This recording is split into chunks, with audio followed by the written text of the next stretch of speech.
ഞാനൊരു ചെറിയ മർമ്മപ്രയോഗം നടത്തി അവനെ ആശുപത്രിയിലാക്കിയിട്ടുണ്ട്. മനസ്സിലായി.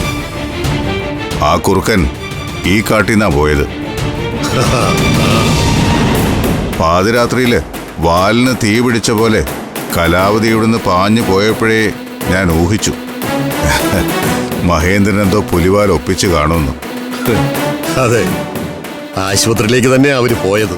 കൃഷ്ണ, താൻ അവിടെ ഉള്ളതാ എൻ്റെ ഒരു ധൈര്യം. എത്രയോ കാലത്തിന് ശേഷം ഇപ്പോഴാ രാത്രികളിൽ ഞാനൊന്ന് സമാധാനമായി ഉറങ്ങുന്നത്. ചന്ദ്രൻ ഇനി ഒരു സമാധാനക്കേടും വേണ്ട. എന്റെ മോന്റെ പെണ്ണിനെയും അവളുടെ അനുജത്തിമാരെയും ഇനി ഒരുത്തരും തൊടില്ല.